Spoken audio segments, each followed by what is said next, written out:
নবীজি বলেন, কোন বান্দাকে যখন কবরের মধ্যে রাখা হয়, রাখার পর ওয়াতুল্লিয়া, আমাকে আপনাকে মরণের পর যখন বাসতলায় রেখে আসা হবে, আসার পর তুওয়াল্লিয়া, আমাকে আপনাকে যখন পিছনে রাইখা, যাহাবা আসহাবুহু, সাথীরা যখন চলে আসবে।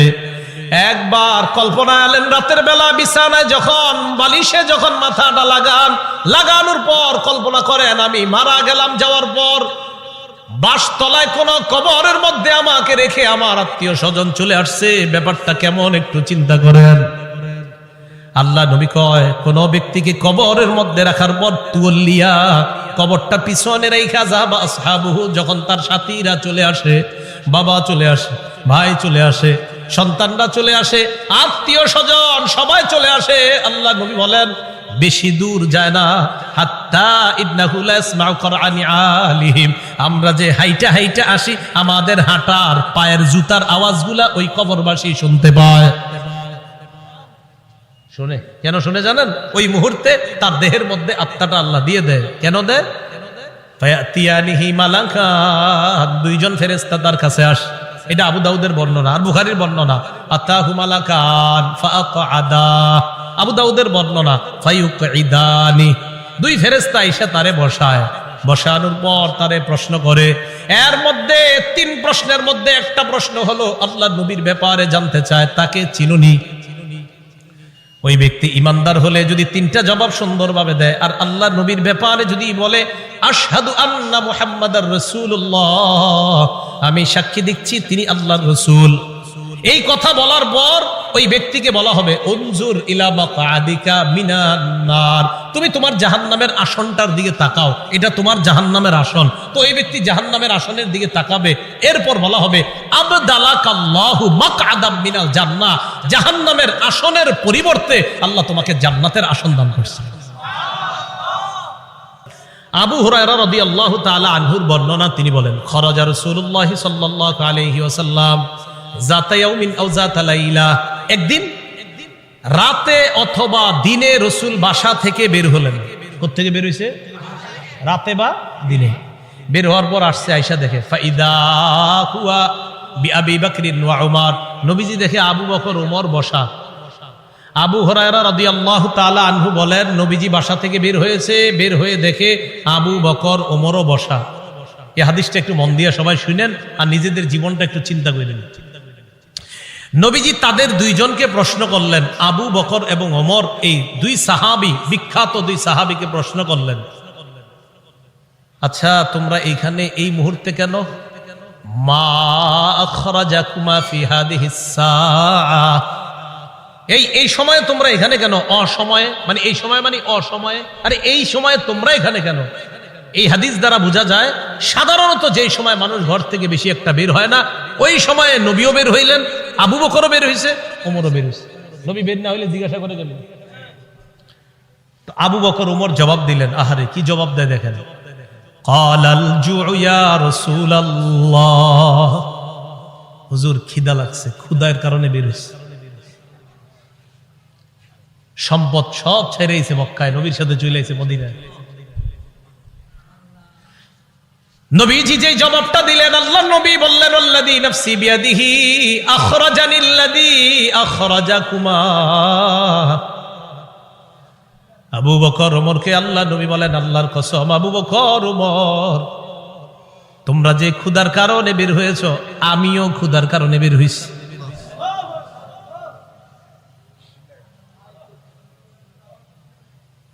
আমি যখন এটা পড়ছি, বিশ্বাস করেন, কি দেখেন, দুই সাহাবীর আগে বলছে কেন বেরোছো? হুজুর ক্ষুধা। নবীজি কয় আমিও তো ক্ষুধায় বেরোছি। কওমু, চলো আমার সাথে চলো। ফাকামু মাআ, দুই সাহাবী আল্লাহ নবীর সাথে চললেন। ফাআতা রাজুলাম মিনাল আনসার, এক আনসারী সাহাবীর বাড়িতে গেলেন। ফাইদা হুয়া লাইসা ফি বাইতিহি, সাহাবী বাড়িতে নাই। রাআতহুল মারআ, ঘর থেকে আনসারীর বিবি দেখা ফেলছে, সর্বনাশ, আমাদের বাসায় এই তিনজনকে, আল্লাহু আকবার, মহিলা চিনে ফেলছে। ভিতর থেকে বলতেছে মারহাবা, স্বাগতম স্বাগতম। এমন মেহমান পাইলে কে স্বাগত না জানায়? আরে সাহাবী রাসূলুল্লাহ সাল্লাল্লাহু আলাইহি সাল্লাম আর আবু বকর ওমরকে যখন আনসারী সাহাবীর বিবি দেখলেন, ভিতর থেকে বলা শুরু করলেন, স্বাগতম স্বাগতম, আপনারা ভিতরে আসেন, ঘরে বসেন। নবীজি ঘরে গিয়ে বললেন, আইনা ফুলান, স্বামী কোথায়? মহিলা ভিতর থেকে জবাব দিলেন, যাহাবা ইস্তাজিবু লানা মিনাল মা, হুজুর মিষ্টি পানি আনতে গেছে আমাদের জন্য। এবার দেখেন কি হয়, ইতিমধ্যে আনসারী সাহাবী আসছে। আসার পর সাহাবী দেখে বাসায় নবীজি, আবু বকর ওমর। আচ্ছা একটু ভাবেন তো মনে মনে, ওই যুগে যদি আপনি হইতেন আর যদি বাড়িতে গিয়ে দেখতেন হঠাৎ নবীজি আর আবু বকর ওমর আপনার ঘরে।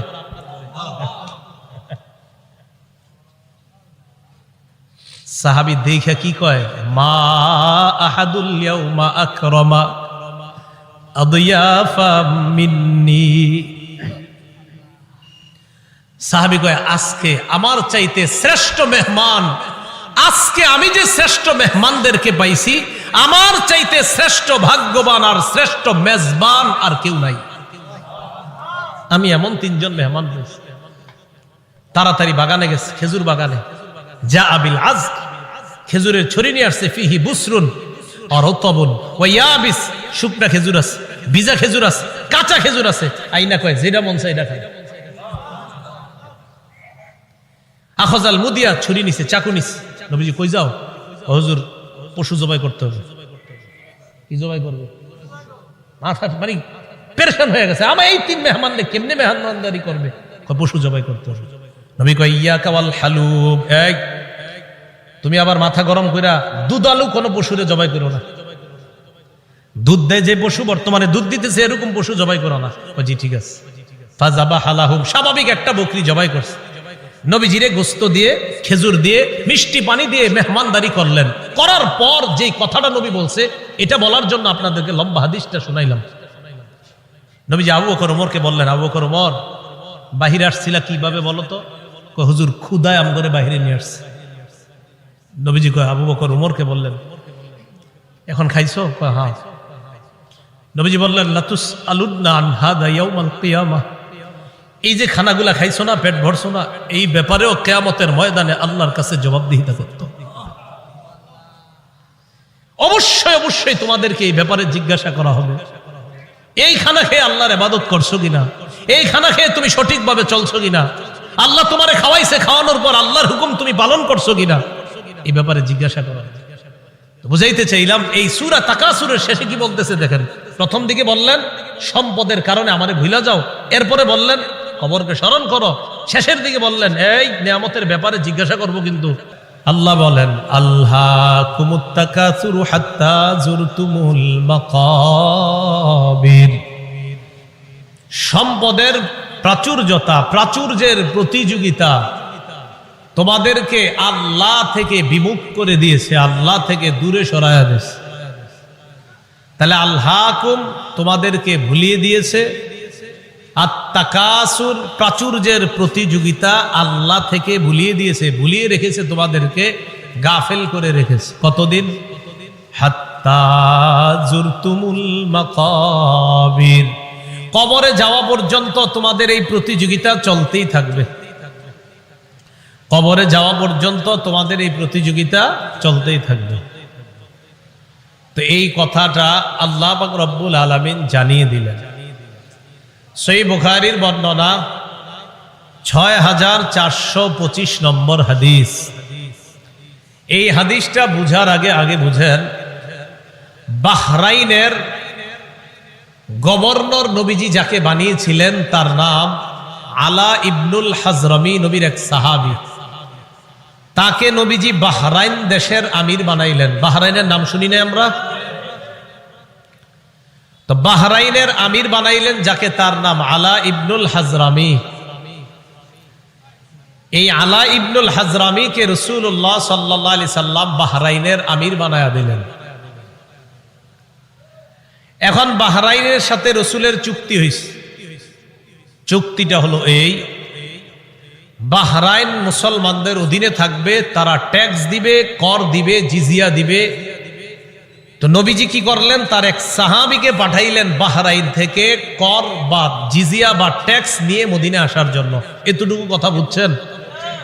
নবীজির অধীনস্থ এক ব্যক্তি বাহরাইনের আমির। তো নবীজি মদিনা থেকে আরেক সাহাবীকে পাঠাইলেন, যাও বাহরাইনের ট্যাক্স গুলা নিয়ে আসো, গরিবদের যে গরিবদেরকে সাহায্য সহযোগিতা করবো যেগুলা দিয়ে এগুলা নিয়ে আসো।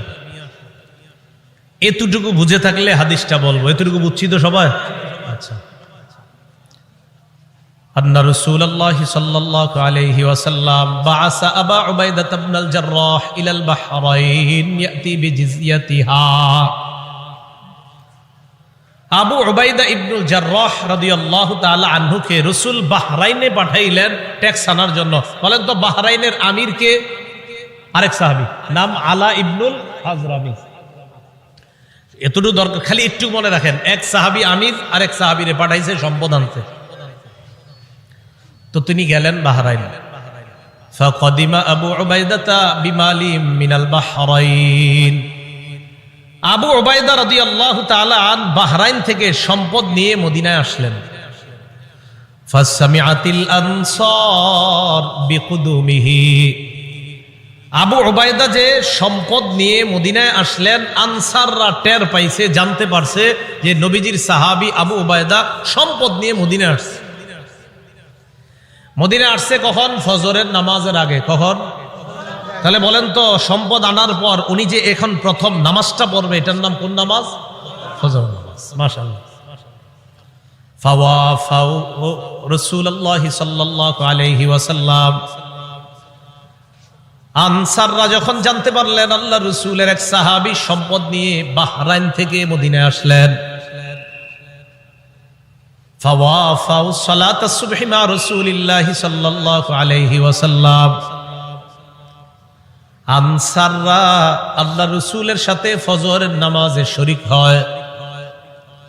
ফালাম্মান সারাফা তাআররাদু লাহু। নবীজি যখন নামাজের সালাম ফিরাইলেন, সালাম ফিরানোর পর ফজরের পর দেখবেন ইমাম সাহেব মুসল্লিদের দিকে ফিরে বসে, ঠিক না? নবীজিও ফিরলেন, নবীজি তাকায় দেখে আনসারী সাহাবারা তাআররাদু লাহু, আল্লাহ নবীর দিকে সবাই মুখ করে বসা। ফাতাবাসসামা রাসূলুল্লাহ সাল্লাল্লাহু আলাইহি ওয়াসাল্লাম হিনা রাআহুম। তাদেরকে দেখা আল্লাহ রাসূল একটা মুস্কি হাসি দিলেন। কি হাসি দিলেন? মুস্কি হাসি। তো মুস্কি হাসি দেওয়ার পর কি জিজ্ঞাসা করে দেখেন, কয় সামিআতুম বিকুদুমি আবি উবাইদা ইবনুল জাররাহ ওয়া আন্নাহু জাআ বিমাল। কি ব্যাপার? আবু উবাইদা যে মদিনায় মাল নিয়ে আসছে এটা মনে হয় শুনছো, ঠিক না? সম্পদ নিয়ে আসছে এটা শুনছো, তাই না? এই জন্য আসছো? তো সাহাবীরা কয় আজাল ইয়া রাসূলুল্লাহ, হুজুর ঠিকই ধরছেন, এই জন্য আসছি। নবীজি তাদেরকে দেখে একটা মুস্কি হাসি দিলেন। নবীজি হ্যাঁ আমি বুঝতে পারছি। এবার আল্লাহ নবী বললেন, আবশিরু, সুসংবাদ গ্রহণ করো, আমিলু মা ইয়াসুররুকুম, তোমরা আশা করো যা তোমাদেরকে আনন্দিত করবে। তবে একটা কথা শোনো, মাল ফাকর আখশা আলাইকুম, তোমরা গরিব হয়ে যাবা, দরিদ্র হয়ে যাবা, এই দারিদ্রতার আশঙ্কা তোমাদের ব্যাপারে আমি করছি না।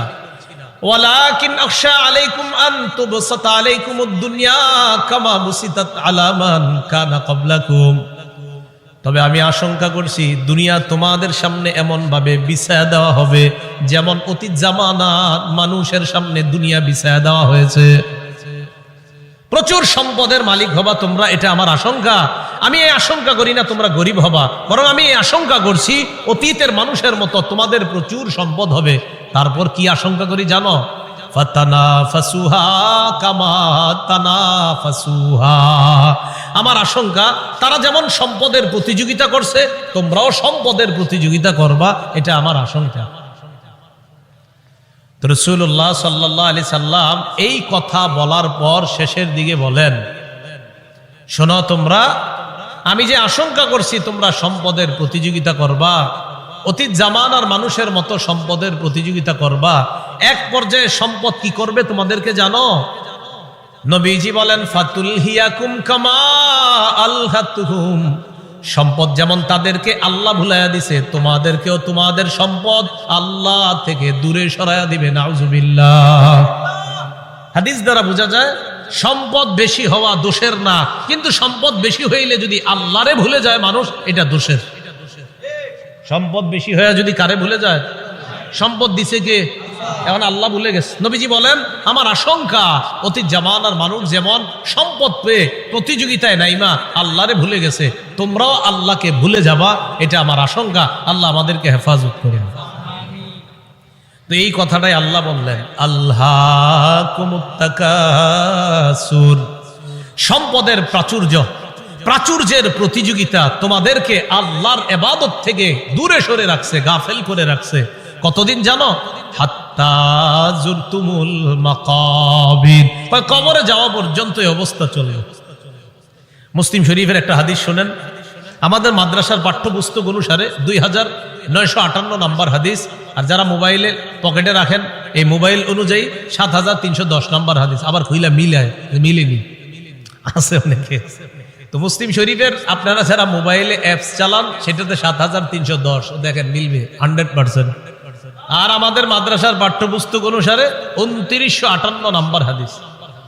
এই হাদিসের মধ্যে আসছে রাসূলুল্লাহ সাল্লাল্লাহু আলাইহি ওয়াসাল্লাম বলেন, قال رسول الله صلى الله عليه وسلم يقول ابن آدم مالي مالي وهل لك يا ابن آدم إلا ما أكلت أو لبست أو تصدقت।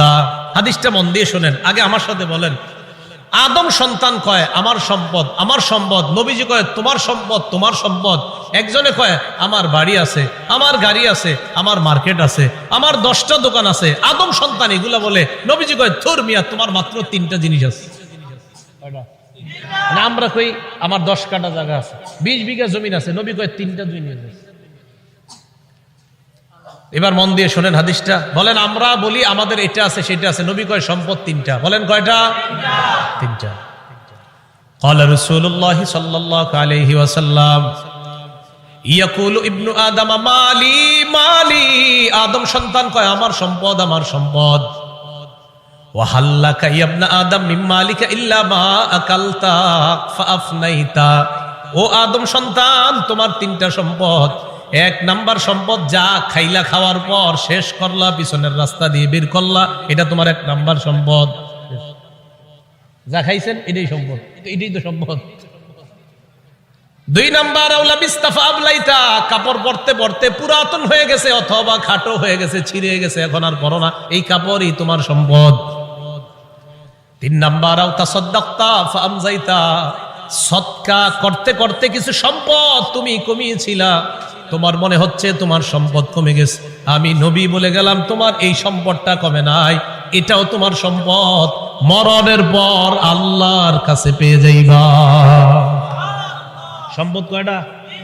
আমরা কই অনেকগুলা, নবীজি কয় কয়টা? যা খাইছো, যা পরিধান করছো, যা জান সৎকা করছো, শেষ।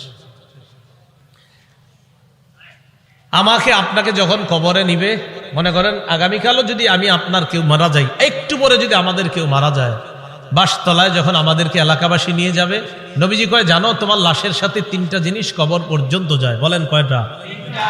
قال رسول الله صلى الله عليه وسلم يتبع الميت ثلاثه, আল্লাহ নবী বলেন কবর পর্যন্ত মৃত ব্যক্তির সাথে 3টা জিনিস যায়। 1 নাম্বার আল আহাল, পরিবার যায়। 2 নাম্বার আল মাল, সম্পদ যায়। 3 নাম্বার আল আমাল, আমল নামা যায়। বলেন কবর পর্যন্ত আমার আপনার লাশের সাথে কয়টা জিনিস যাবে? 1 নাম্বার পরিবার, বলেন 1 নাম্বার। 2 নাম্বার সম্পদ, 1 নাম্বার। 2 নাম্বার, 3 নাম্বার আমল। এবার নবীজি বলেন ইয়ারজিউ ইসনান, 3টার মধ্যে 2টা ফিরে আসবে। ইয়ারজিউল মাল ওয়াল আহাল, সম্পদ ফিরে আসবে, পরিবার ফিরে আসবে। ওয়ায়াবকাল আমাল, আমলনামা থেকে যাবে। আমার আপনার সাথে 3টা জিনিস যাবে, মাল যাবে, পরিবার যাবে, আর আমলনামা যাবে। নবীজি কয় আমলনামাটা ছাড়া আর সব চলে আসবে। আল্লাহ আমাদের সকলকে আমল বাড়ানোর তৌফিক দান করেন। গর্ব অহংকার ছেড়ে সম্পদ যদি কিছু হয় শুকরিয়া আদায় করার তৌফিক দান করেন। তাহলে বলেন তো আমার সম্পদ দেওয়ার মালিক কে?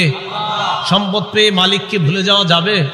আল্লাহ কয় আল্লাহকুমুত তাকাসুর, প্রাচুর্যের প্রতিযোগিতা তোমাদেরকে আল্লাহ ভুলাইয়া দেয়। তিরমিজি শরীফের বর্ণনা, 2308 নম্বর হাদিসের বর্ণনা।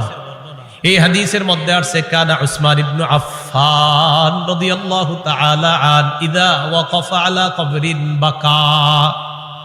ওসমান গনি যখন কবরের সামনে দাঁড়াইতেন কান্না শুরু করে দিতেন। হাত্তা ইয়াবুল্লা লিহিয়া, ওসমান গনি কানতে কানতে তার দাড়িগুলা ভিজে যাইত।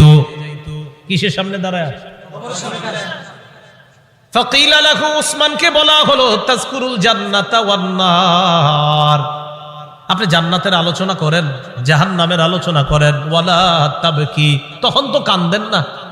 জান্নাত জাহান্নামের কত আলোচনা আপনি করেন, তখন আপনি কান্না করেন না। ওয়া তাবকি মিন হাযা, আপনি যখনই কবরের সামনে আসেন তখন কান্না করেন কেন? ওসমান গনি জবাব দেয়, সামিআতু রাসূলুল্লাহি সাল্লাল্লাহু আলাইহি ওয়াসাল্লাম ইয়াকুল, আমি আল্লাহ নবীকে বলতে শুনলাম, ইন্নাল কবর আউয়ালুল মানাজিলিল আখিরা। নবীজি বলেন, ইন্নাল কবর, নিশ্চয় কবর, আউয়ালু মানাজিলিল আখিরা, কবর হলো আখিরাতের প্রথম ঘাঁটি। আমাকে আপনাকে বাসতলায় রেখে আসার পর আমার আপনার প্রথম ঘাঁটির নাম কবর। বলেন কি নাম? ফাইন্নাজা মিনহু ফামা বাদাহু আইসার। নবীজি বলেন, কেউ যদি কবর থেকে রেহাই পেয়ে যায়, পরের ঘাটিগুলা একেবারে সহজ হয়ে যাবে। ওয়া ইন লাম ইয়ানজু মিনহু ফামা বাদাহু আশাদ, কবর থেকে যদি কেউ মুক্তি না পায়, পরের ঘাটিগুলা কঠিন হয়ে যাবে। বলেন নাউজুবিল্লাহ। এরপর হাদিসের শেষে বলে, ক্বালা রাসূলুল্লাহি সাল্লাল্লাহু আলাইহি ওয়াসাল্লাম, নবীজি বলেন, মা রাআইতু মানজারান কাত্তু ইল্লা ওয়াল কবরু আফযাউ মিন। নবীজি বলেন, শোনো, কবরের চাইতে এত ভয়ঙ্কর কোন দৃশ্য আমার জানা নাই। নবীজি বলেন, কবরের চাইতে এমন ভয়ঙ্কর কোন দৃশ্য আমার জানা নাই। আল্লাহ আমাকে আপনাকে ওই প্রথম ঘাটিতেই যেন হেফাজত করে। চিন্তা করবেন মাঝে মাঝে শুয়ে যদি চোখটা লাগান, তো চোখ লাগাইলে দেখবেন কিচ্ছু দেখা যায় না। হ্যাঁ, কবরে যাবেন না, কিছু দেখা যাবে না, অন্ধকার। হ্যাঁ, অন্ধকার, কবর যে অন্ধকার। আচ্ছা, কবর যে অন্ধকার এটাও হাদিসে আছে। কবর যে অন্ধকার এটা কোথায় আছে? হাদিসে। মুসলিম শরীফের 2104 নম্বর হাদিস, মাদ্রাসা পাঠ্যপুস্তক অনুসারে 956 নম্বর হাদিস। এই হাদিসের মধ্যে আছে, عن أبي هريرة رضي الله تعالى عنه قال أن امرأة سوداء كانت تقم المسجد أو شابا। একজন কালো মহিলা অথবা একজন কালো যুবক মসজিদ ঝাড়ু দিত। কি ঝাড়ু দিত? আপনারা ঝাড়ু দেননি মসজিদ? না, আপনারা শুধু মুয়াজ্জিন সাহেব আর খাদেমের অপেক্ষা থাকবেন, নিজেরা ঝাড়ু দিবেন। মসজিদ ঝাড়ু দিলে দিল সাফ হয়, পরিষ্কার হয়। এক কালো মহিলা অথবা একজন কালো যুবক মসজিদ ঝাড়ু দিত। ফামাতা, হঠাৎ মারা গেছে। মারা যাওয়ার পর সাহাবীরা কবর দিয়ে ফেলছে, নবীরে জানানোর প্রয়োজন মনে করে নাই। বিষয়টা এমন আর কি, ও মারা গেছে, আরে এটা নবীজির আর বলার কি আছে, কবর দিয়ে দিচ্ছে এরকম।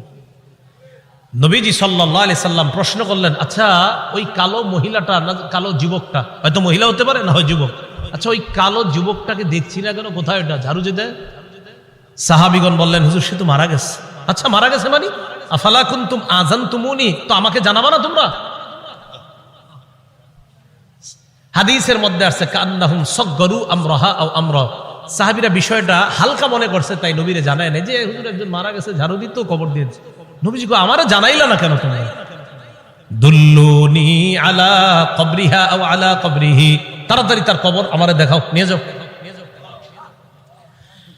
ফাদাল্লুহু আলা কবরিহা আও আলা কবরিহি, আল্লাহ রাসূলকে তার কবরের কাছে নিয়ে যায়। নিয়ে যাওয়ার পর ফাসাল্লা আলাইহা, আল্লাহ রাসূল জানাজার নামাজ পড়লেন। আপনারা আবার এই আমল করেন না, কিন্তু এটা রাসূলের জন্য খাস।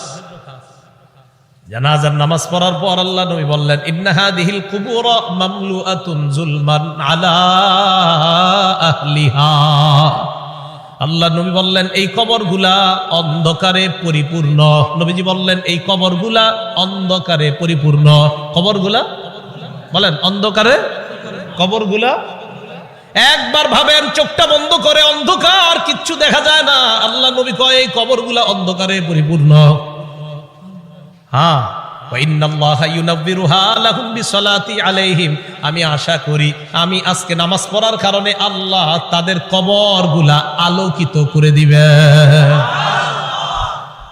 খাঁটি ইমানদার যদি হন, যদি ইমান নিয়ে যেতে পারেন, তো আপনার কবর আল্লাহ আলোকিত করে দিবেন। আলাদা মোমবাতি দিতে হবে না, পিসাবরে কবর দেওয়ার সময় বাতি টাতি কত কিছু দেন না, এগুলা দিতে হবে না। পিসাব যদি ভালো হয় এমনি কবর আল্লাহ আলোকিত করে দিবেন, মাথা রাখবেন। তাহলে কবর অন্ধকার একটা জগতের নাম। দুনিয়াতে থাকতে এটা আলোকিত করার ব্যবস্থা করতে হবে। আল্লাহরে বলা, আল্লাহ আমার কবরটা জান্নাতের বাগান বানায়া দিয়েন, আমার কবরটা আলোকিত করে দিয়েন। আল্লাহ বাবা মারা গেছে, বাবার কবরটা জান্নাতের বাগান বানান, বাবার কবরটাকে আপনি আলোকিত করে দেন, এইভাবে বলা। তাহলে কবর অন্ধকার জগৎ, এটা জানলাম। কবরের মধ্যে দাজ্জাল যেমন ফিতনা, দাজ্জাল দুনিয়ার জন্য সবচেয়ে বড় ফিতনা হলো দাজ্জাল। নবীজি কয় এই দাজ্জালের ফিতনার মতো কবরে কারো কারো জন্ম ফিতনা হবে, দাজ্জালের ফিতনার মতো ভয়ঙ্কর ফিতনা। মুসলিম শরীফের বর্ণনায় আসছে, মা বাইনা খালকি আদম ইলা কিয়ামিস সাআ খালকুন আকবারু মিনাদ দাজ্জাল। আদম নবী থেকে কিয়ামত পর্যন্ত যত সৃষ্টি আছে এর মাঝে সবচেয়ে ভয়ঙ্কর সৃষ্টি হলো দাজ্জাল। দাজ্জাল নবীজি কয় কারো কারো কবরের অবস্থা হবে এই দাজ্জালের ফিতনার মতো।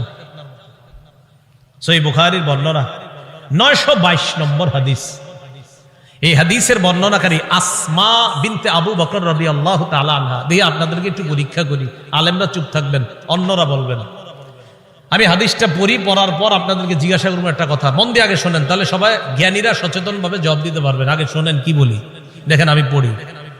আন আসমা বিনতি আবি বকর সিদ্দিক রাদিয়াল্লাহু তাআলা আনহা ক্বালাত দাখালতু আলা আয়েশা। অনুবাদটা শুনেন। আবু বকর সিদ্দিক রাদিয়াল্লাহু তাআলা আনহুর কন্যা আসমা বলেন, আমি আয়েশা সিদ্দিকার কাছে প্রবেশ করলাম। আবু বকর সিদ্দিকের কন্যা আসমা বলেন, আমি আয়েশা সিদ্দিকার কাছে প্রবেশ করলাম। আলেম ছাড়া অন্যরা বলেন তো আসমা আর আয়েশা সম্পর্কে কি হয়? মাশাআল্লাহ, কি হয়? কারণ আবু বকর আয়েশা রাদিয়াল্লাহু তাআলা আনহার পিতার নাম কি? আবার আসমা রাদিয়াল্লাহু তাআলা আনহার পিতার নামও কিন্তু মাশাআল্লাহ। এই আসমা রাদিয়াল্লাহু তাআলা আনহা বলেন, আমি আমার বোন নবীর বিবি আয়েশা সিদ্দিকার কাছে গেলাম। যাওয়ার পর দেখি ওয়ান্নাসু ইউসাল্লুন, গিয়ে দেখি মানুষ নামাজ পড়ে। আমি আয়েশাকে প্রশ্ন করলাম, মা শাআনুন নাস, আয়েশা মানুষের কি হয়েছে, নামাজ পড়ে কেন? ফাআশারাত বিরাসিহা ইলাস সামা।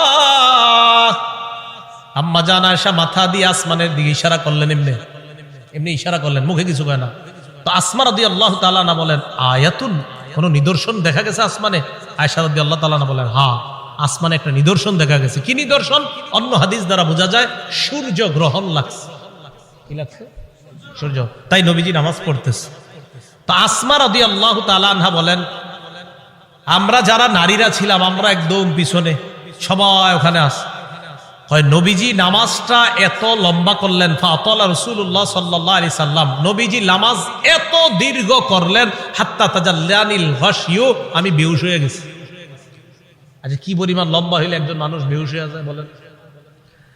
ওয়াইলা জাম্বি কিরবা, আমার পাশে একটা পাত্র ছিল, ফিহা মা, এটার মধ্যে পানি ছিল। ফাজালতু আসুব্বু বিনহা আলা রাসি, আমি এই পাত্র থেকে পানি নিয়ে আমার মাথায় ঢালা শুরু করলাম। এত পরিমাণ আমার মাথা গরম হয়ে বেহুশের কাছাকাছি চলে গেছে। নামাজ কি পরিমাণ লম্বা হয়েছে আল্লাহ জানে। তো আসমা রাদিয়াল্লাহু তাআলা আনহা বলেন, এক পর্যায়ে ফালাম্মান সরাফা রাসূলুল্লাহ সাল্লাল্লাহু আলাইহি ওয়াসাল্লাম হাত্তা তাজাল্লাতিশ শামস, নবীজি নামাজ শেষ করছে, ইতিমধ্যে সূর্য স্বাভাবিক হয়ে গেছে, সূর্য ঠিক হয়ে গেছে। আমি যেই কথাটা বলার জন্য আপনাদেরকে হাদিসটা শোনাইতেছি, কোনটা? দাজ্জালের ফিতনা, এটা শোনানোর জন্য। এবার দেখেন নবীজি কি বলেন। নবীজি বলেন, নবীজি নামাজের পর একটা ভাষণ দিলেন, খুতবা দিলেন, নামাজের পর ভাষণ দিলেন। ভাষণের মধ্যে নবী বললেন, মা মিন শাইইন লাম আকুন উরিতুহু ইল্লা ক্বাদ রাআইতুহু ফি মাকামি, ইতিপূর্বে আমাকে যা দেখানো হয় নাই আজকে আমি সব দেখছি। এই নামাজের মধ্যে আমি সব। নামাজটা কি শর্ট ছিল না লম্বা? নবীজি বলেন, ইতিপূর্বে আমাকে এমন যা কিছু দেখানো হয় নাই আজকে আমি সব দেখছি। শেষে কি কয় জানেন? হাত্তাল জান্নাহ ওয়ান নার, জান্নাত জাহান্নামও দেখছি। আরেকটা বর্ণনা আছে, সূর্য গ্রহণের নামাজে নবীজি দাঁড়াইছে না, আমার দিকে তাকান, সামনের কাতারের সাহাবী যারা, তারা তাকায় দেখে নবীজি নামাজের মধ্যে হঠাৎ এমন করছে, যে এমন করছে এভাবে। তো নামাজ শেষ, আপনারা আবার এরকম করেন না, পুরাটা শোনেন আগে। একদল করবো কি যে নবী যেরকম করছে আমিও করবো, আরে পুরাটা শোনেন কি কয়। নামাজ শেষ করার পর নবীজিকে এক সাহাবী বললেন, হুজুর আজকে আপনি এমন একটা কাজ করছেন যেটা অতীতে দেখি নেই। নবীজি আচ্ছা খেয়াল করছো? হ্যাঁ। ওই মুহূর্তে আমি জান্নাতের আঙ্গুরের ছড়া দেখছিলাম, ওইটা আমি হাত দিতে গেছিলাম, যদি আনতে পারতাম কিয়ামত পর্যন্ত সবাই খাইতে পারতাম। আপনি আগে আঙ্গুর দেখেন নামাজ, তো দেখলেন হাত দিবেন, দেন না তো এই জন্য আমল করতে চান না। তো রাসূলুল্লাহ সাল্লাল্লাহু আলাইহি সাল্লাম বলেন, মা মিন শাইইন লাম আকুন উরিতুহু ইল্লা ক্বাদ রাআইতুহু ফি মাকামি। ইতিপূর্বে আমাকে যা দেখানো হয় নাই আজকে আমি সব দেখলাম। হাত্তাল জান্নাত ওয়ান নার, জান্নাত জাহান্নাম আমি দেখলাম। নবীজি বলেন, ইন্নাহু ক্বাদ উহিয়া ইলাইয়া আন্না, আল্লাহ রাসূল বলেন আমার কাছে এই ওহী প্রেরণ করা হয়েছে, আন্নাকুম তুফতানুনা ফিল কুবুর মিসলা আও করিবা মিন ফিতনাতি দাজ্জাল। আল্লাহ নবী বলেন আমার কাছে এই ওহী দেওয়া হয়েছে, তোমরা কবরের মধ্যে অনেক এমন ফিতনার মধ্যে পড়বা যে ফিতনাটা হবে দাজ্জালের ফিতনার মতো ফিতনা। বলেন নাউযুবিল্লাহ। বিশ্বাস করেন দাজ্জালের ব্যাপারে আমি পড়ছি বলে আপনাদেরকে বলে বুঝাইতে পারতেছি না, তো আমি বুঝতেছি যদি দাজ্জালের ফিতনাটা হয় তো কত বড় ভয়ঙ্কর ফিতনা হবে। আমি সবগুলা কথা বললে বুঝতে পারতেন যে দাজ্জাল কতটা ভয়ঙ্কর ফিতনার নাম। রাসূল বললেন কবরে অনেকের এই ফিতনা হবে দাজ্জালের মতো, খুব ভয়ঙ্কর ফিতনা, ও কঠিন ভয়ঙ্কর ফিতনা। আল্লাহ আমাদেরকে হেফাজত করেন। তো আল্লাহ কয় এই কবর পর্যন্ত তোমরা সম্পদের প্রতিযোগিতা চলে, যেই কবরে এই অবস্থা হবে আর তোমরা সম্পদ নিয়ে ব্যস্ত আছো। সহিহ বুখারীর বর্ণনা 1372 নম্বর হাদিস। এই হাদিসের বর্ণনাকারী আম্মা জান আয়েশা সিদ্দিকা রাদিয়াল্লাহু তাআলা আনহা, তিনি বলেন, আন্না ইয়াহুদিয়াতান দাখালাত আলা আয়েশা সিদ্দিকা রাদিয়াল্লাহু তাআলা আনহা ফাসালাত আন আযাবিল কবর। এক ইহুদি নারী আম্মাজান আয়েশার কাছে এসে কবরের আযাব সম্পর্কে জিজ্ঞাসা করছে। আম্মাজান আয়েশা সিদ্দিকা রাদিয়াল্লাহু তাআলা আনহা জবাব দিলেন, আযাকিল্লাহু মিন আযাবিল কবর। আল্লাহ তোমারে গজবে কবরের আযাব থেকে হেফাজত করুক। এটা আম্মাজান বইলা নবীজির কাছে গেছে। ফাসালাত আয়েশা রাসূলুল্লাহ সাল্লাল্লাহু আলাইহি ওয়াসাল্লাম আন আযাবিল কবর। আম্মা জান আয়েশা আল্লাহ রাসূলকে কবরের আযাব সম্পর্কে জিজ্ঞাসা করলেন। আল্লাহ নবী জবাব দিলেন, আযাবুল কবর, হ্যাঁ কবরের আযাব সত্য। বলেন কবরের আযাব সত্য। তাহলে কবরের আযাব কি বলেন তো? সত্য। এটা নবীজি জানায়া দিলেন তার বিবিকে। সহিহ বুখারীর 1338 নম্বর হাদিস। এই হাদিসের মধ্যে আসছে, ক্বালা রাসূলুল্লাহ সাল্লাল্লাহু আলাইহি ওয়াসাল্লাম, আল আবদু ইযা উদিআ ফি কবরিহি। নবীজি বলেন কোন বান্দাকে যখন কবরের মধ্যে রাখা হয়, রাখার পর ওয়াতুল্লিয়া, আমাকে আপনাকে মরণের পর যখন বাসতলায় রেখে আসা হবে, আসার পর তুওয়াল্লিয়া, আমাকে আপনাকে যখন পিছনে রাইখা, যাহাবা আসহাবুহু, সাথীরা যখন চলে আসবে। একবার কল্পনা আলেন রাতের বেলা বিছানায় যখন বালিশে যখন মাথাটা লাগানোর পর কল্পনা করেন আমি মারা গেলাম, যাওয়ার পর বাসতলায় কোন কবরের মধ্যে আমাকে রেখে আমার আত্মীয় স্বজন চলে আসছে, ব্যাপারটা কেমন একটু চিন্তা করেন। আল্লাহ নবী কয় কোন ব্যক্তিকে কবরের মধ্যে রাখার পর তুওয়াল্লিয়া, কবরটা পিছনে রাইখা, যাবা আসহাবুহু, যখন তার সাথীরা চলে আসে, বাবা চলে আসে, ভাই চলে আসে, সন্তানরা চলে আসে, আত্মীয় স্বজন সবাই চলে আসে, আল্লাহ নবী বলেন বেশি দূর যায় না, হাত্তা ইন্নাহু লা ইয়াসমাউ করআনি আলিহিম, আমরা যে হাইটা হাইটা আসি আমাদের হাঁটার পায়ের জুতার আওয়াজগুলা ওই কবরবাসী শুনতে পায়। শুনে কেন শুনে জানেন? ওই মুহূর্তে তার দেহের মধ্যে আত্মাটা আল্লাহ দিয়ে দেয়। কেন দেয়? ফায়াতিয়ানিহি মালাকান, দুইজন ফেরেশতা তার কাছে আসে। এটা আবু দাউদের বর্ণনা আর বুখারীর বর্ণনা। আতাহু মালাকান ফাআকআদা, আবু দাউদের বর্ণনা ফায়ুকঈদানি, দুই ফেরেশতা এসে তারে বসায়, বসানোর পর তারে প্রশ্ন করে। এর মধ্যে তিন প্রশ্নের মধ্যে একটা প্রশ্ন হলো আল্লাহ নবীর ব্যাপারে জানতে চায়, তাকে চিনুনি?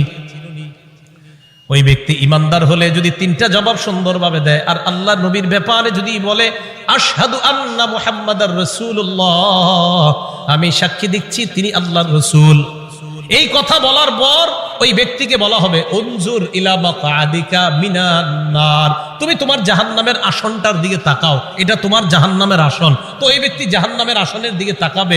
এরপর বলা হবে আবদালাকাল্লাহু মাকআদাম মিনাল জান্নাহ, জাহান্নামের আসনের পরিবর্তে আল্লাহ তোমাকে জান্নাতের আসন দান করছে। তা আল্লাহ কয় এই কবরে তুমি থাকতে হবে, আমরা থাকতে হবে। আল্লাহকুমুত তাকাসুরু হাত্তা যুরতুমুল মাকাবির, কবর পর্যন্ত সম্পদের প্রতিযোগিতা তোমাদের চলছে।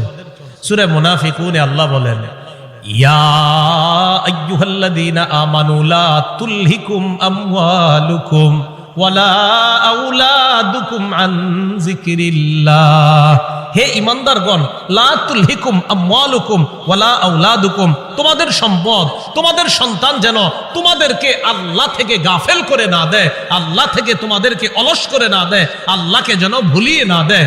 ওমাইয়া ফাল জালিকা, আল্লাহ বলেন যারা সম্পদ আর সন্তানের কারণে আল্লাহরে ভুলে যাবে, ফাউলাইকা হুমুল খাসিরুন, তারা ক্ষতিগ্রস্ত। নাউযুবিল্লাহ। বলেন সম্পদ দেয় কে? 10 তলা 20 তলার বাড়ির মালিক বানায় কে?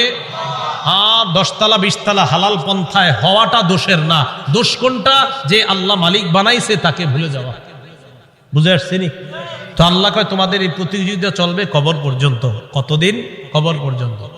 ক্বালা রাসূলুল্লাহ সাল্লাল্লাহু আলাইহি ওয়াসাল্লাম, নবীজি সাল্লাল্লাহু আলাইহি ওয়াসাল্লাম বলেন লা ইয়াজালু কলবুল কাবীরি শাবান ফিসনাতাইন, আল্লাহ নবী বলেন বুড়া মানুষের অন্তর 2 ক্ষেত্রে যুবক হয়। বুড়া মানুষের অন্তর যুবক হয় কয় ক্ষেত্রে? আরে বৃদ্ধ মানুষ কি বৃদ্ধ হয় না যুবক হয়? বৃদ্ধ হয়। কয় কলবটা 2 ক্ষেত্রে যুবক হয়। কোন ক্ষেত্রে? ফি হিরসিল মাল, 1 নাম্বার সম্পদের লোভ, 2 নাম্বার ওয়াতুলিল আমাল, লম্বা আশা। কি আশা? লম্বা আশা। কেউ কাকা কই যান? বয়স কত? কয় 75। কোথায় যাচ্ছেন? মসজিদে। মনটা খারাপ কেন? আর বইল না, 4টা ছেলে ইতালি থাকে, এক একজন 5 লাখ করে বেতন। 5 নাম্বার ছেলেটা বাংলাদেশে 50,000 টাকা বেতন। আরে তারে এখনো কোনো কুল কিনারা করে দিতে পারি নাই, টেনশনে আছে কাকায়। রাসূলুল্লাহ সাল্লাল্লাহু আলাইহি সাল্লাম বলেন মানুষ বৃদ্ধ হয়, তার কলব 2 ক্ষেত্রে যুবক হয়। 1 সম্পদের লোভ, 2 লম্বা আশা, বড় আশা। আল্লাহ বুঝার তৌফিক দান করেন। রাসূলুল্লাহ সাল্লাল্লাহু আলাইহি সাল্লামের সাহাবী আব্দুল্লাহ ইবনে মাসউদ বলেন খত্ত রাসূলুল্লাহ সাল্লাল্লাহু আলাইহি ওয়াসাল্লাম খত্তান মুরাব্বাআ। এই হাদিসটা বুঝতে হবে সবাই। নবীজি একটা চতুর্ভুজ আঁকলেন। ওই অঙ্কের ছাত্ররা কোথায়? কি আঁকলেন? চতুর্ভুজ আঁকার পর ওয়া খত্ত খত্তান ফিল ওয়াসাতি খারিজাম মিন, মাঝখান থেকে একটা দাগ দিলেন। এই দাগটা চতুর্ভুজের বাহিরে নিলেন। বলেন তো রাসূল কি আঁকলেন? মাঝখানের দাগটা ভিতরে না বাহিরে? আচ্ছা এবার দেখেন মাঝখানে ছোট ছোট কিছু দাগ দিস। এটা চতুর্ভুজ, মাঝখানে ছোট ছোট কিছু দাগ, আর মাঝে একটা বড় দাগ। এই আশেপাশে কিছু ছোট ছোট দাগ, মাঝখানে লম্বা একটা দাগ। বলেন তো লম্বাটা কি ভিতরে আছে না বাহিরে? আচ্ছা একটু বুঝছেননি কথা?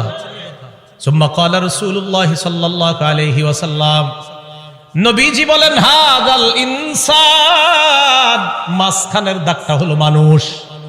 মাঝখানের দাগটা ওয়াহাদাল্লাযী মুহিতুন বিহি আও ক্বাদ আহাতা বিহি আজালু, চারদিকের চতুর্ভুজটা এটা হলো তার আয়ু, জীবন। এবার বলেন চারপাশে এই যে চতুর্ভুজটা, মাঝের দাগটা বলেন, মাঝের দাগ চতুর্ভুজ, চতুর্ভুজ আয়ু মানে জীবন। এই জীবন এটা তার জীবন, মাঝে মানুষ। দাগ কি শেষ না মাঝে ছোট ছোট কিছু আছে? মাঝের ছোট ছোট দাগগুলা হাদিহিল আরাজ, এগুলা তার পেরেশানি, বিপদ, বালা মুসিবত, রোগ বিমারি। একটা আসে ভালো হয় আর একটা আসে, এরকম চলেনি জীবনে? একটার পর একটা আসতে থাকে।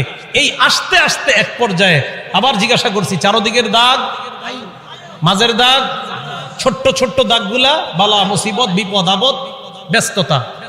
মাঝখানের দাগটা কি চতুর্ভুজের ভিতরে না বাহিরে? নবীজি বলেন মানুষ মারা যায়, বাহিরে যেই দাগটা এটা হলো তার আশা। মানুষ মারা যায়, আশাগুলা থেকে যায়। আশা কি জীবনের ভিতরে না বাইরে?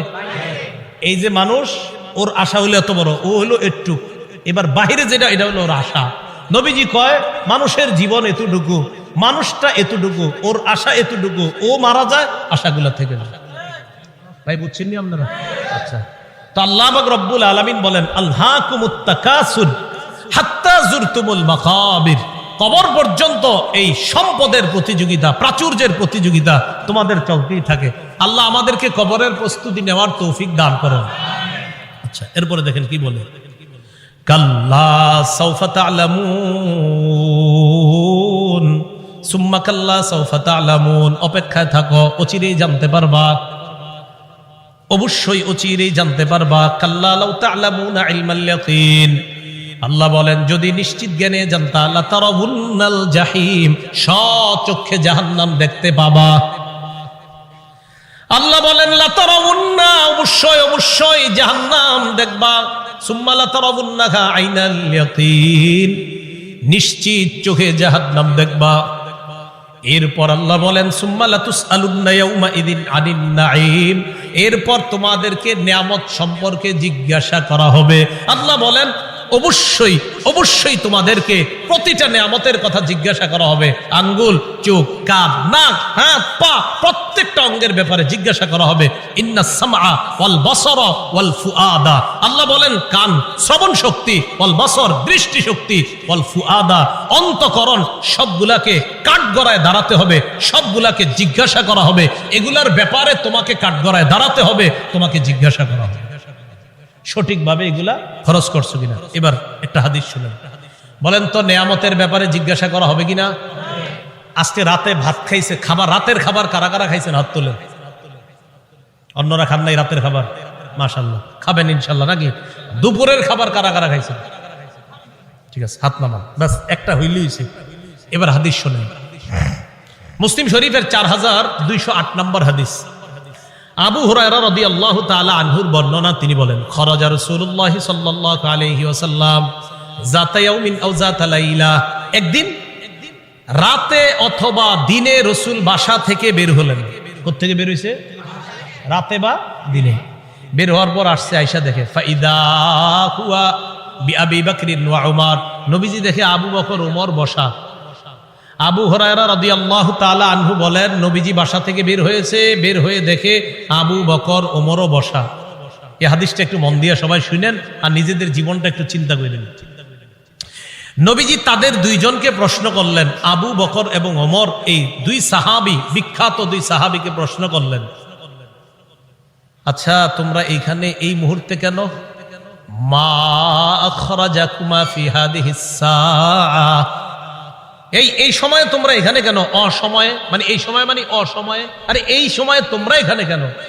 এই হাদিস দ্বারা বোঝা যায় সাধারণত যেই সময় মানুষ ঘর থেকে বেশি একটা বের হয় না, ওই সময়ে নবীও বের হইলেন, আবু বকরও বের হয়েছে, ওমরও বের হয়েছে। নবী বের না হইলে জিজ্ঞাসা করে গেলেন। তো আবু বকর ওমর জবাব দিলেন, আহারে কি জবাব দেয় দেখেন, ক্বালাল জুউ ইয়া রাসূলুল্লাহ, হুজুর খিদা লাগছে, ক্ষুধার কারণে বের হইছে। সম্পদ সব ছেড়েছে মক্কায়, নবীর সাথে চলে আইছে মদিনায়। নবীজি যে জবাবটা দিলেন, আল্লাহর নবী বললেন আল্লাযী নাফসি বিয়াদিহি আখরাজানিল্লাযী আখরাজাকুমা। আবু বকর ওমরকে আল্লাহর নবী বলেন, আল্লাহর কসম আবু বকর ওমর, তোমরা যে ক্ষুধার কারণে বের হয়েছো, আমিও ক্ষুধার কারণে বের হইছি।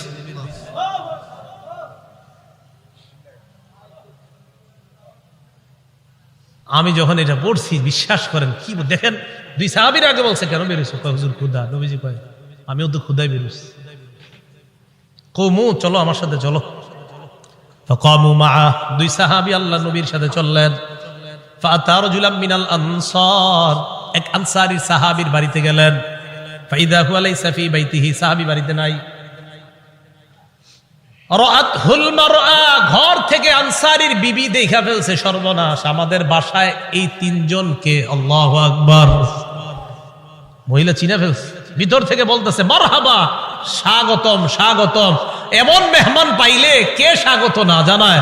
আরে সাহাবী রাসূলুল্লাহ সাল্লাল্লাহু আলাইহি সাল্লাম আর আবু বকর ওমরকে যখন আনসারী সাহাবীর বিবি দেখলেন, ভিতর থেকে বলা শুরু করলেন স্বাগতম স্বাগতম, আপনারা ভিতরে আসেন, ঘরে বসেন। নবীজি ঘরে গিয়ে বললেন, এই না ফুলান, স্বামী কোথায়? মহিলা ভিতর থেকে জবাব দিলেন, যাহাবা ইস্তাজিবু লানা মিনাল মা, হুজুর মিষ্টি পানি আনতে গেছে আমাদের জন্য। এবার দেখেন কি হয়, ইতিমধ্যে আনসারী সাহাবী আসছে। আসার পর সাহাবী দেখে বাসায় নবীজি, আবু বকর, ওমর। আচ্ছা একটু ভাবেন তো মনে মনে, ওই যুগে যদি আপনি হইতেন আর যদি বাড়িতে গিয়ে দেখতেন হঠাৎ নবীজি আর আবু বকর, ওমর আপনার ঘরে।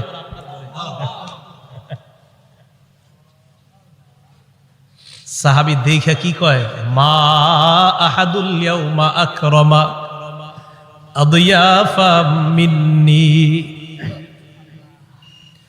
সাহাবী কয়, আজকে আমার চাইতে শ্রেষ্ঠ মেহমান, আজকে আমি যে শ্রেষ্ঠ মেহমানদেরকে পাইছি, আমার চাইতে শ্রেষ্ঠ ভাগ্যবান আর শ্রেষ্ঠ মেজবান আর কেউ নাই। আমি এমন 3 জন মেহমান পেয়েছি। তাড়াতাড়ি বাগানে গেছে, খেজুর বাগানে।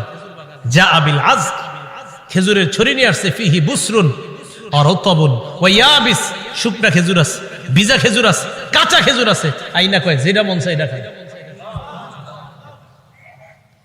আখজাল মুদিয়া, ছুরি নিছে, চাকু নিছে। নবীজি কই যাও? হুজুর পশু জবাই করতে হবে। কি জবাই করবে? মাথা মানে পেরেশান হয়ে গেছে। আমার এই 3 মেহমানকে কেমনে মেহমানদারি করবে?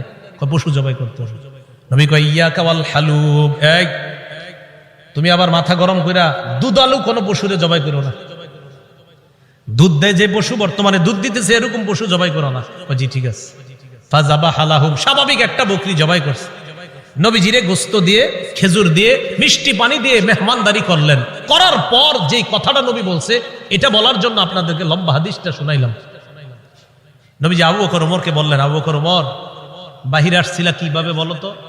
হুজুর ক্ষুধায় আম করে বাহিরে নিয়ে আসছে। নবীজি কয়, আবু বকর ওমরকে বললেন, এখন খাইছো? হ্যাঁ। নবীজি বললেন, লাতুস আলুদনা আন হাদা ইয়াউমাল কিয়ামাহ, এই যে খানাগুলা খাইছো না, পেট ভরছো না, এই ব্যাপারেও কিয়ামতের ময়দানে আল্লাহর কাছে জবাবদিহিতা করতে হবে। অবশ্যই অবশ্যই তোমাদেরকে এই ব্যাপারে জিজ্ঞাসা করা হবে। এই খানা খেয়ে আল্লাহর ইবাদত করছো কিনা? এই খানা খেয়ে তুমি সঠিকভাবে চলছো কিনা? আল্লাহ তোমারে খাওয়াইছে, খাওয়ানোর পর আল্লাহর হুকুম তুমি পালন করছো কিনা? এই ব্যাপারে জিজ্ঞাসা করা হবে। বুঝাইতে চাইলাম, এই সূরা তাকাসুরের শেষে কি বলতেছে দেখেন। প্রথম দিকে বললেন সম্পদের কারণে আমারে ভুলা যাও, এরপরে বললেন কবরকে স্মরণ করো, শেষের দিকে বললেন এই নিয়ামতের ব্যাপারে জিজ্ঞাসা করব, কিন্তু এত এত সম্পদ দিলাম মনে করবো না এমনি ছেড়ে দিব আমি আল্লাহ, আমি সব জিজ্ঞাসা করব। এই সূরা থেকে প্রধান 3টা আমাদের শিক্ষা। 1 নাম্বার, সম্পদের প্রতিযোগিতা করা নিষেধ। 2 নাম্বার, সম্পদ হওয়া দোষের না, কিন্তু সম্পদের কারণে আল্লাহকে ভুলে যাওয়া যাবে না, এটা 2 নাম্বার শিক্ষা। 3 নাম্বার, কবরের কথা স্মরণ করা। এই প্রথম হলো 3টা শিক্ষা। শেষের দিকে আরেকটা, কবরে আরেকটা তোমার জগৎ, ওই জগতে তোমাকে নিয়ামত সম্পর্কে জিজ্ঞাসা করা হবে। কিয়ামতের ময়দানে তোমাকে 5 প্রশ্ন করার আগে তোমার পা 2টা সামান্য সময়ের জন্য নড়বে না। এই 5 প্রশ্ন করার জন্য আল্লাহর কাছে প্রত্যেককে দাঁড়াতে হবে। এর মধ্যে একটা হলো সম্পদ কোত্থেকে আনছো আর কোথায় ব্যয় করছো, এই কথা আল্লাহর কাছে জবাবদিহিতা করতে হবে। আল্লাহ পাক রব্বুল আলামিন আমাদের সকলকে কবরের প্রস্তুতি নিয়ে দুনিয়া থেকে যেন আমরা যেতে পারি, আল্লাহ তৌফিক দান করেন। আমিন। আখিরু দাওয়ানা আনিল হামদুলিল্লাহি রাব্বিল আলামিন। মাদ্রাসার প্রতিষ্ঠাতা যিনি, তার জন্য আমরা দোয়া করব, এলাকাবাসী সবার জন্য আমরা দোয়া করব। আল্লাহুম্মা সাল্লি আলা মুহাম্মাদ ওয়া আলা আলি মুহাম্মাদ কামা সাল্লাইতা আলা ইব্রাহিম ওয়া আলা আলি ইব্রাহিম ইন্নাকা হামিদুম মাজিদ। আল্লাহুম্মা বারিক আলা মুহাম্মাদ ওয়া আলা আলি মুহাম্মাদ কামা বারাকতা আলা ইব্রাহিম ওয়া আলা আলি ইব্রাহিম। একটা আবেদন আপনাদের কাছে হাত জোর করে করব। ঢাকা ফজরের নামাজ 4:40-এ, দেশগ্রামে কয়টায়? 40-45-এ ফজরের নামাজটা সবাই পড়বে। এত রাত পর্যন্ত এই সময়ে বয়ান করাটা উচিত হয় না আসলে। 10টা, 10:30টার মধ্যে বা 11টার মধ্যে সর্বোচ্চ শেষ হওয়া উচিত ছিল, যেহেতু রাত ছোট। আল্লাহর হস্তে আপনারা ফজর নামাজটা পড়বেন তো ইনশাআল্লাহ? আমারে কিন্তু দাঁড় করেন না আল্লাহর সামনে, আল্লাহর হস্তে আপনারা ফজরের নামাজটা পড়েন সবাই। এই মাহফিল একটু বেশি হয়ে রাত হয়ে যাওয়ার কারণে যেন এই কথা আল্লাহর কাছে বলতে না হয় যে আল্লাহ মাহফিল এত রাত হইল কেন, এর লেগে আমি ফজর করি নাকি। আল্লাহর হস্তে আপনারা সবাই ফজরটা পড়েন। জি। আল্লাহুম্মা সাল্লি আলা মুহাম্মাদ ওয়া আলা আলি মুহাম্মাদ কামা সাল্লাইতা আলা ইব্রাহিম ওয়া আলা আলি ইব্রাহিম ইন্নাকা হামিদুম মাজিদ। আল্লাহুম্মা বারিক আলা